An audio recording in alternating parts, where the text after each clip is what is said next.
Good afternoon. Once again, I want to thank the people of France and President Hollande for their extraordinary hospitality. Hosting nearly 200 nations is an enormous task for anybody, but to do so just 2 weeks after the terrorist attacks here is a remarkable display of resolve. And that's why the first place I visited when I arrived on Sunday night was the Bataclan, so that I could pay my respects on behalf of the American people who share the French people's resolve. It was a powerful reminder of the awful human toll of those attacks. Our hearts continue to go out to the victims' families. But here in Paris, we also see the resilience of the universal values that we share. Liberté, égalité, fraternité. And based on my discussions with President Hollande and other leaders, I am confident that we can continue building momentum and adding resources to our effort to degrade and ultimately destroy ISIL, to disrupt plots against America and our allies, and to bring about the political resolution necessary to resolve the situation in Syria and relieve the hardships on the Syrian people. Now, this has been a quick visit. Of course, all visits to Paris seem quick. You always want to stay a little bit longer. But we have accomplished a lot here, and I have high hopes that over the next 2 weeks we'll accomplish even more. I know some have asked why the world would dedicate some of our focus right now to combating climate change, even as we work to protect our people and go after terrorist networks. The reason is because this one trend, climate change, affects all trends. If we let the world keep warming as fast as it is, and sea levels rising as fast as they are, and weather patterns keep shifting in more unexpected ways, then before long we are going to have to devote more and more and more of our economic and military resources not to growing opportunity for our people, but to adapting to the various consequences of a changing planet. This is an economic and security imperative that we have to tackle now. And great nations can handle a lot at once. America is already leading on many issues, and climate is no different. We've made significant progress at home, increasing production of clean energy, working to reduce emissions, while our businesses have kept creating jobs for 68 straight months. And we've been able to lower our unemployment rate to 5% in the process. And since we worked with China last year to show that the two largest economies and two largest emitters can cooperate on climate, more than 180 countries have followed our lead in announcing their own targets. The task that remains here in Paris is to turn these achievements into an enduring framework for progress that gives the world confidence in a low-carbon future. As I said yesterday, what we seek is an agreement where progress paves the way for countries to update their emissions targets on a regular basis, and each nation has the confidence that other nations are meeting their commitments. We seek an agreement that makes sure developing nations have the resources they need to skip the dirty phase of development if they're willing to do their part, and that makes sure the nations most vulnerable to climate change have resources to adapt to the impacts we can no longer avoid. We seek an agreement that gives businesses and investors the certainty that the global economy is on a firm path towards a low-carbon future, because that will spur the kind of investment that will be vital to combine reduced emissions with economic growth. And that's the goal, not just an agreement to roll back the pollution that threatens our planet, but an agreement that helps our economies grow and our people to thrive without condemning the next generation to a planet that is beyond its capacity to repair. Now, all of this will be hard. Getting 200 nations to agree on anything is hard. And I'm sure there will be moments over the next 2 weeks where progress seems stymied and everyone rushes to write that we are doomed. But I'm convinced that we're going to get big things done here. Keep in mind, nobody expected that 180 countries would show up in Paris with serious climate targets in hand. Nobody expected that the price of clean energy would fall as fast as it has, or that back in the United States, the solar industry would be creating jobs 10 times faster than the rest of the economy. Nobody expected that more than 150 of America's biggest companies would pledge their support to an ambitious Paris outcome, or that a couple of dozen of the world's wealthiest private citizens would join us here to pledge to invest unprecedented resources to bring clean energy technologies to market faster. What gives me confidence that progress is possible is somebody like Bill Gates, who I was with yesterday, understands that tackling climate change is not just a moral imperative, it's an opportunity. Without batting an eye, he said, we're just going to have to go ahead and invent some new technologies to tackle this challenge. That kind of optimism, that kind of sense that we can do what is necessary is infectious. And you tend to believe somebody like Bill when he says that we're going to get it done, since he's done some pretty remarkable things. And I believe that a successful 2 weeks here could give the world that same kind of optimism that the future is ours to shape. So with that, I'm going to take a few questions. We'll start with Jerome Cartillier of AP. Where's Jerome? There he is. Good morning, Thank you, Mr. President. Yeah. For months now, you've been asking Mr. Putin to play basically a more constructive role in Syria, basically shifting from defending Assad to attacking ISIL. It appears your calls have not been heard. What's your strategy going forward? Well, I'm not sure that's true. The fact that the Vienna process is moving forward steadily, not conclusively, but steadily, I think is an indication that Mr. Putin recognizes there is not going to be a military resolution to the situation in Syria. The Russians now have been there for several weeks, over a month. And I think fair-minded reporters who've looked at the situation would say that the situation hasn't changed significantly. In the interim, Russia's lost a commercial passenger jet. You've seen another jet shot down. There have been losses in terms of Russian personnel. And I think Mr. Putin understands that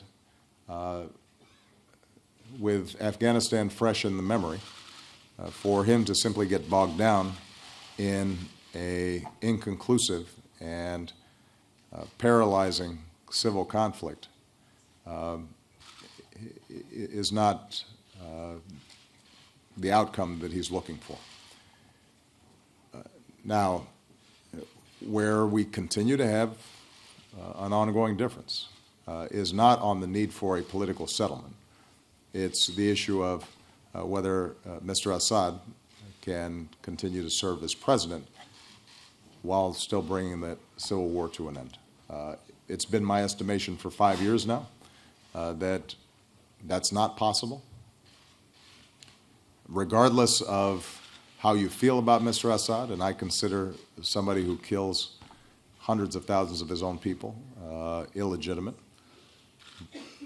but regardless of the moral equation, as a practical matter, it is impossible for Mr. Assad to bring that country together and to bring all the parties into an inclusive government.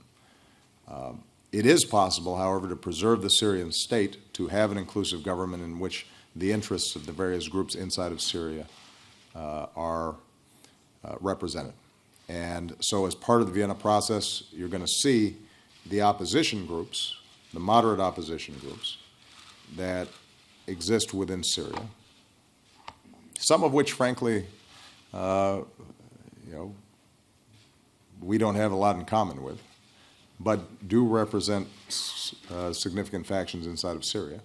They'll be coming together in order for them to form at least a negotiating unit or process that can move Vienna forward. And we're going to just keep on working at this. And my hope and expectation is that political track will move at the same time as we continue to apply greater and greater pressure on ISIL. And with the contributions that the French have made, the Germans have recently announced additional resources to the fight. The Brits have been steady partners in Iraq, and I think are now very interested in how they can expand their efforts to help deal with ISIL inside of Syria, with not just the cohesion of the coalition that the United States put together, but also the increasing intensity of our actions in the air and progressively on the ground. I think it is possible over the next several months that we both see a shift in calculation in the Russians and a recognition that it's time to bring the civil war in Syria to a close. It's not going to be easy. Too much blood has been shed. Too much infrastructure has been destroyed. Too many people have been displaced for us to anticipate that it will be a smooth transition. And ISIL is going to continue to be a deadly organization because of its social media, the resources that it has, and the networks of experienced fighters that it possesses. It's going to continue to be a serious threat for some time to come. But I'm confident that we are on the winning side of this, and that ultimately Russia is going to recognize the threat that ISIL poses to its country, to its people, is the most significant, and that they need to align themselves with those of us who are fighting ISIL. Justin Sink. Thanks, Mr. President. I guess I wanted to follow on that shift in calculation that you discussed in terms of President Putin. Did you receive assurances from either him or President Hollande, who said earlier this week that President Putin had told him he would only target jihadis and ISIS, that will be the focus of Russia's military campaign going forward? And then separately, I just wanted to ask about climate. The outstanding issue seems to be whether Republicans who have kind of voiced opposition to your agenda could somehow submarine funding for the Green Climate Fund. It's a pretty crucial part here. So I'm wondering both how you prevent that in the upcoming appropriations process, and if you're at all concerned about what Senator McConnell said earlier today or yesterday, that a future Republican president could undo what you're trying to accomplish here in Paris. First of all, on Mr. Putin, I don't expect that you're going to see a 180 turn on their strategy over the next several weeks. They have invested for years now in keeping Assad in power. Their presence there is predicated on propping him up. And so that's going to take some time for them to change how they think about the issue. And so long as they are aligned with the regime, a lot of Russian resources are still going to be targeted at opposition groups that ultimately are going to end up being part of an inclusive government that we support or other members of the coalition support, and are fighting the regime and fighting ISIL at the same time. So I don't think we should be any under illusions that somehow Russia starts hitting only ISIL targets. That's not happening now. It was never happening. It's not going to be happening in the next several weeks. What can happen is if the political process that John Kerry has so meticulously stitched together, in concert with Foreign Minister Lavrov of Russia, if that works in Vienna, then it's possible, given the existing accord that the parties have already agreed to, that we start seeing at least pockets of ceasefires in and around Syria. That may mean then that certain opposition groups no longer find themselves subject to either Syrian or Russian bombing. They are then in a conversation about politics. And slowly, we then are able to get everybody's attention diverted to where it needs to be, and that is going after ISIL in a systematic way. With respect to climate and what's taking place here, I don't want to get ahead of ourselves. We still need a Paris Agreement. And so my main focus is making sure that the United States is a leader in bringing a successful agreement home here in Paris. And there are a number of components to it. So I just want to repeat so that everybody understands what we will consider success several weeks from now. Number one, that it is an ambitious target that seeks a low-carbon global economy over the course of this century. That means that countries have put forward specific targets, and although those are self-generating, there is a mechanism in which they are presenting to the world confirmation that they are working on those targets, meeting on those targets. So there's a single transparency mechanism that all countries are adhering to, and that those are legally binding, that there's periodic reviews, so that as the science changes and as technology changes, 5 years from now, 10 years from now, 15 years from now, in each successive cycle, countries can update the pledges that they make. And that we've got a climate fund that helps developing countries to not only adapt and mitigate, but also leapfrog over dirty power generation in favor of clean energy. And if we hit those targets, then we will have been successful.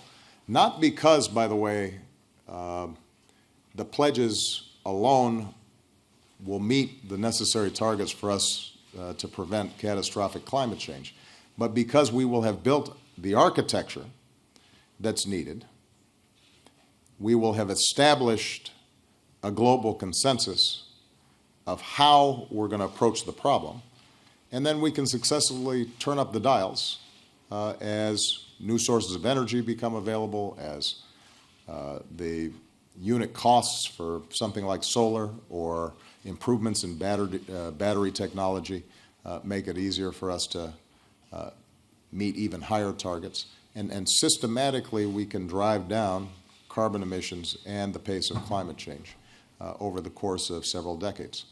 So I want to emphasize this because I know that in some of the reporting, if you add up all the pledges and they were all met right now, we would be at a estimated 2.7 centigrade increase in temperature. That's too high. We wanted to get 2 centigrade or even lower than that. But if we have these periodic reviews built in, what I believe will happen is that by sending that signal to researchers and scientists and investors and entrepreneurs and venture funds, we'll actually start hitting these targets faster than we expected. And we can be even more ambitious. And so when you look at the cumulative targets that may exist 10 years from now, we may well be within the 2% centigrade increase. And by the way, that's not just foolish optimism. When you look at the experience of the United States, for example, I came into office, I prioritized clean energy. I said we're going to double our clean energy production. Through the Recovery Act, we recognized that making these big investments were also good for the economy and helping us get out of recession and could create jobs. So we made a big investment, and it turned out that we met our goals a lot quicker than we expected. If you had asked me when I first came into office, my expectations for the price of solar-generated power versus traditional coal or other fossil fuel-generated power, I would say we would make some progress, but that solar would still require substantial subsidies in order to be economical. The cost of solar has gone down much faster than any of us would have predicted even 5 years ago. So the key here is to set up the structure so that we're sending signals all around the world. This is happening. We're not turning back. And the thing about human ingenuity, I was going to say American ingenuity, but there are other smart folks around too. Don't want to be too parochial about this. The thing about human ingenuity is that it responds when it gets a strong signal of what needs to be done. You know, the old expression that necessity is the mother of invention. Well, this is necessary. And us getting a strong, high-ambition agreement in place, even if it doesn't meet all the goals that we ultimately need to meet, sends a signal that it's necessary. And that will spur on the innovation that's going to ultimately meet our goals. Nancy Bennett. Thank you, Mr. President. One follow-up on the climate change issue. Are you confident that you can hold the U.S. to its commitments under existing treaties with no new vote needed?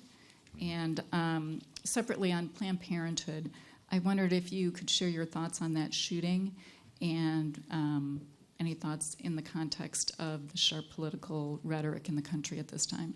I apologize, Justin. I didn't address that, but fortunately Nancy was bad and clean up after you. On the issue of the Climate Fund, we already engage in assistance to countries for adaptation, mitigation, sharing technology that can help them meet their energy needs in a clean way. And so this is not just one slug of funding that happens in 1 year. This is multi-year commitments that in many cases are already embedded in a whole range of programs that we have around the world. And my expectation is that we will absolutely be able to meet our commitments. This is part of American leadership, by the way. And this is part of the debate that we have to have in the United States more frequently. For some reason, too often in Washington, American leadership is defined by whether or not we're sending troops somewhere. And that's the sole definition of leadership. And part of what I've been trying to describe during the course of my presidency is that where we make the most impact, and where, by the way, we strengthen our relationships and influence the most, is when we are helping to organize the world around a particular problem. Now, because we're the largest country, because we have the most powerful military, we should welcome the fact that we're going to do more. And oftentimes we're going to do it first. So during the Ebola response, other countries could not respond until we had set up the infrastructure to allow other countries to respond, and until we had made the call and showed that we were going to make that investment. The same was true with respect to making sure that Iran didn't get a nuclear weapon. We had to lead the way, but ultimately, because we reached out and brought our allies and partners together, we were able to achieve goals that we could not have achieved by ourselves. The same is true with climate. When I made the announcement in Beijing with President Xi, I was able to do so in part because we had led domestically. So I could put my money where my mouth was, and I said, here are the tough political decisions we're making. Now, what are you going to do? And once we were able to get China involved, that gave confidence to other countries that we were in a position to make a difference as well, and that they needed to be involved in the process as well.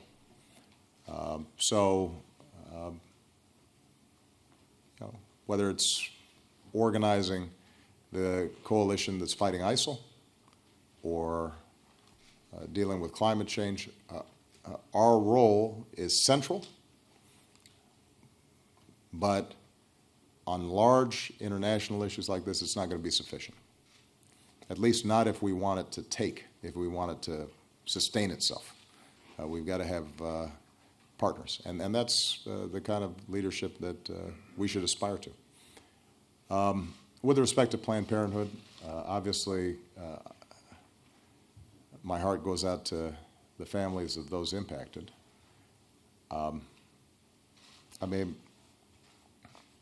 Nancy, I say this every time we've got one of these mass shootings. This just doesn't happen in other countries. We are rightly determined to prevent terrorist attacks wherever they occur, whether in the United States or with friends and allies like France. And we devote enormous resources, and properly so, to rooting out networks and debilitating organizations like ISIL and maintaining the intelligence and improving the information sharing that can identify those who would try to kill innocent people. And yet, in the United States, we have the power to do more to prevent what is just a regular process of gun homicides. That is unequaled by multiples of 5, 6, 10. And I think the American people understand that. So my hope is that, once again, this spurs a conversation and action.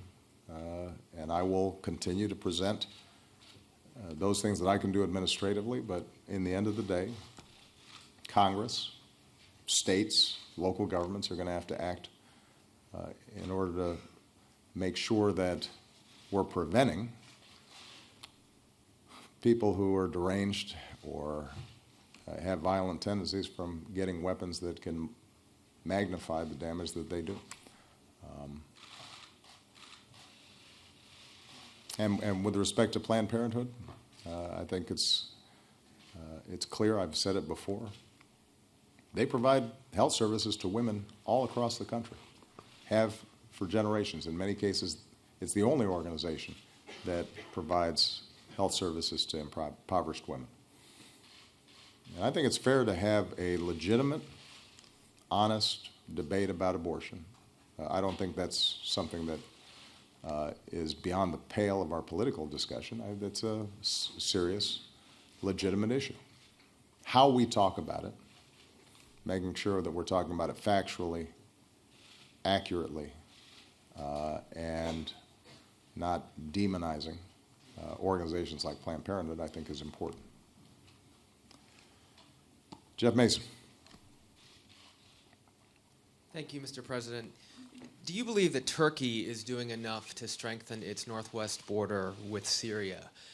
How is it that a NATO country with as large a military as Turkey has not sealed this border? And is that something that you raised today with President Erdogan? And then to put a finer point on the climate change question, can leaders gathered here believe that the United States will keep its commitments even after you've left office if a Republican succeeds you in the White House? Just with respect to my successor. Let me first of all say that I'm anticipating a Democrat succeeding me. I'm confident in the wisdom of the American people on that front. But even if somebody from a different party succeeded me, one of the things that you find is when you're in this job, you think about it differently than when you're just running for the job. And what you realize is what I mentioned earlier, that American leadership involves not just playing to a narrow constituency back home, but you now are, in fact, at the center of what happens around the world. And that your credibility and America's ability to influence events depends on taking seriously what other countries care about. Now, the fact of the matter is there's a reason why you have the largest gathering of world leaders probably in human history here in Paris. Everybody else is taking climate change really seriously. They think it's a really big problem. It spans political parties. I mean, you travel around Europe and you talk to leaders of governments and the opposition, and they are arguing about a whole bunch of things. One thing they're not arguing about is whether the science of climate change is real and whether or not we have to do something about it. So whoever is the next president of the United States, if they come in and they suggest somehow that global consensus, not just 99.5% of scientists and experts, but 99% of world leaders think this is really important. I think the President of the United States is going to need to think this is really important. And that's why it's important for us to not project what's being said on a campaign trail, but to do what's right and make the case. And I would note that the American people, I think in the most recent survey, 2/3 of them said America should be a signatory to any agreement that emerges that is actually addressing climate change in a serious way. So the good news is the politics inside the United States is changing as well.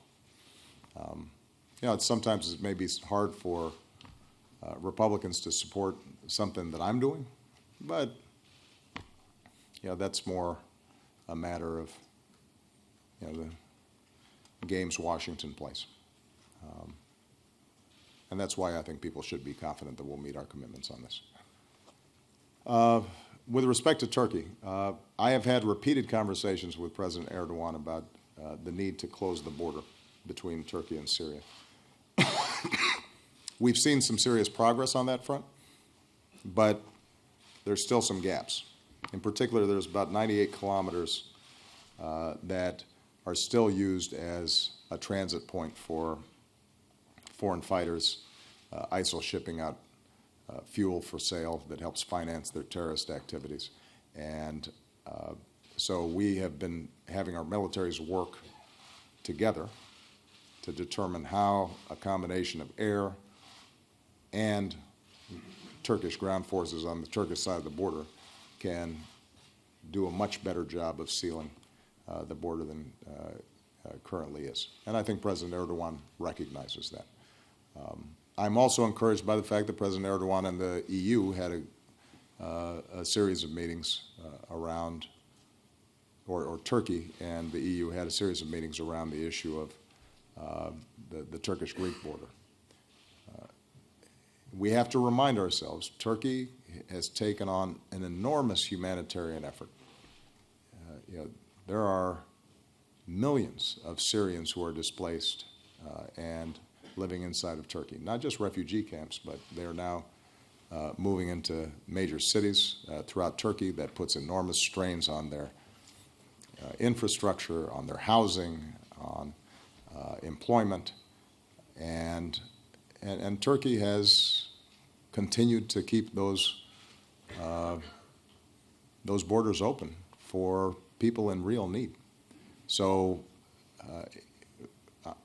I'm proud that the United States is the single largest contributor of humanitarian aid for Syrian refugees. I'm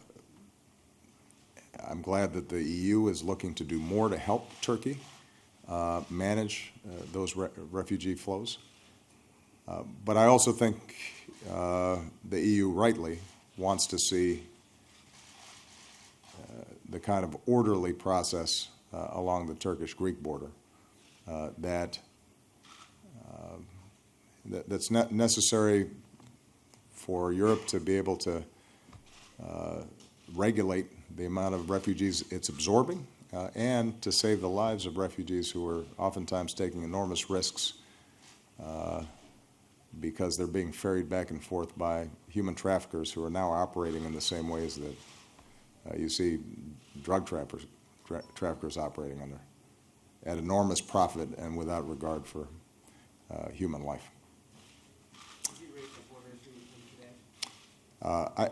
We talked about it today, but I guess what I'm saying, Jeff, is this has been an ongoing conversation. We've recognized that this is a central part of our anti-ISIL strategy.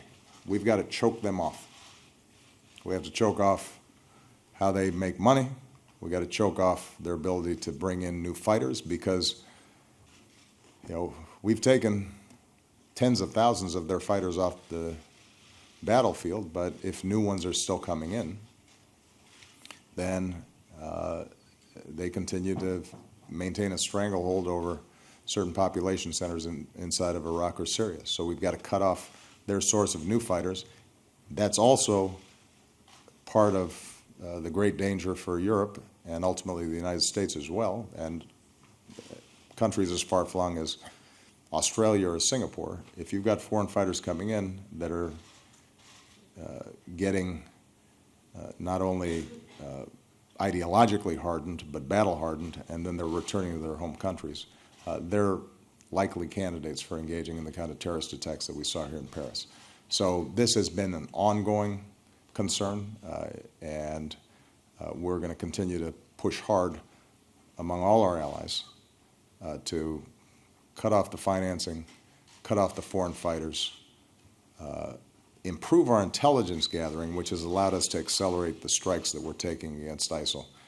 A lot of the discussion over the last couple of weeks was the pace of airstrikes. The pace of airstrikes is not constrained by the amount of planes or missiles that we have. The pace has been dictated by how many effective targets do we have. And our intelligence continues to improve. And the better we get at that, the better we're going to be at going after them. Scott Horsley. Yeah. Thank you, Mr. President. In terms of sending that market signal you talked about today and a couple times this week, I wonder if you see any political path back home towards putting an explicit price on carbon. I have long believed that the most elegant way to drive innovation and to reduce carbon emissions is to put a price on it. This is a classic market failure, right? If you open up a Econ 101 textbook, it'll say, the market's very good about determining prices and allocating capital towards its most productive use, except there's certain externalities, there's certain things that the market just doesn't count, it doesn't price, at least not on its own. Clean air is an example, clean water, or the converse, dirty water, dirty air. In this case, the carbons that are being sent up that originally we didn't have the science to fully understand, we do now. And if that's the case, if you put a price on it, then the entire market would respond. And the best investments and the smartest technologies would begin scrubbing effectively our entire economy. But it's difficult. And so, you know, I think that as the science around climate change is more accepted, as people start realizing that even today, you can put a price on the damage that climate change is doing. You go down to Miami, and when it's flooding at high tide on a sunny day, and fish are swimming through the middle of the streets, there's a cost to that. Insurance companies already are beginning to realize that in terms of how they price risk. And the more the market on its own starts putting a price on it because of risk, it may be that the politics around setting up a cap and trade system, for example, shifts as well. Obviously, I'm not under any illusion that this Congress will impose something like that. But it is worth remembering that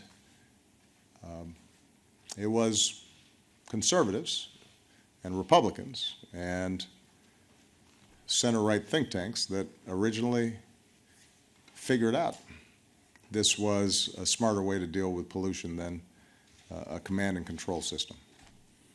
And it was folks like George H.W. Bush and his EPA that effectively marshaled this approach to deal with acid rain. We ended up solving it a lot faster, a lot cheaper than anybody had anticipated.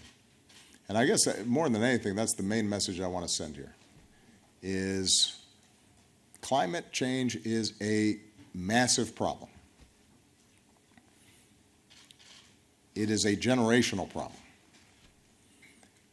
It's a problem that, by definition, is just about the hardest thing for any political system to absorb, because the effects are gradual, they're diffuse, people don't feel it immediately, and so there's not a lot of constituency pressure on politicians to do something about it right away. It kind of creeps up on you. You got the problem of the commons, and you got to get everybody doing it, because if just one nation is helping but the other nations aren't doing it, then it doesn't do any good. So you have this huge coordination problem and the danger of free riders.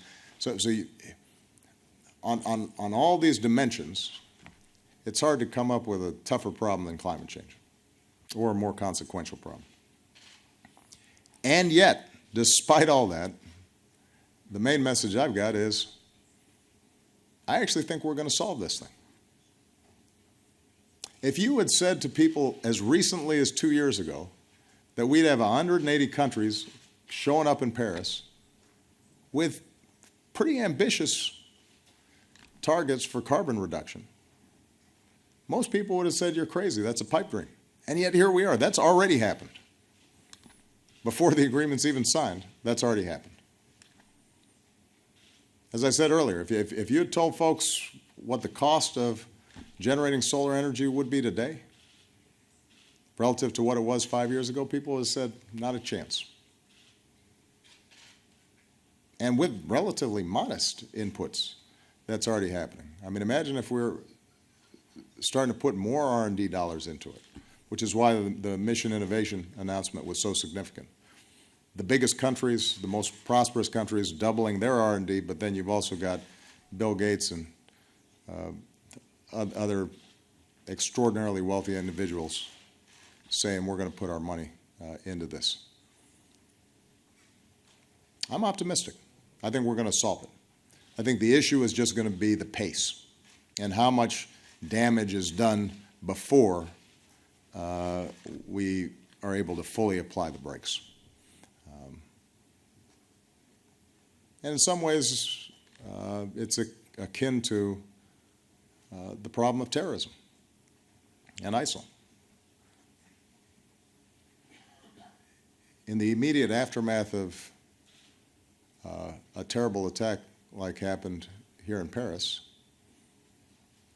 Sometimes it's natural for people to despair. But look at Paris.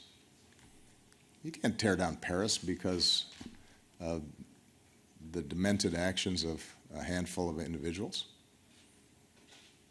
The beauty, the joy, the life, the culture, the people, the diversity, that's going to win out every time. So we have to be steady in applying pressure to the problem. We have to keep on going at it. We have to see what works. When something doesn't work, we have to change our approach. But most of all, we have to push away fear and have confidence that human innovation, our values, our judgment, our solidarity, it will win out.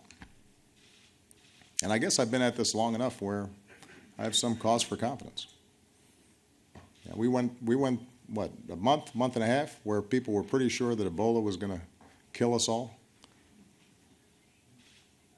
Well, nobody asked me about it anymore. And although, we still see flickers of it in West Africa, we set up an entire global health security agenda, part of American leadership, to deal not only with Ebola, but to deal with the possibility of future pandemics. It's not easy. It takes time. And when you're in the midst of it, it's frightening. But it's solvable. All right? With that, I'm going to go home. Vive la France. Thank you very much.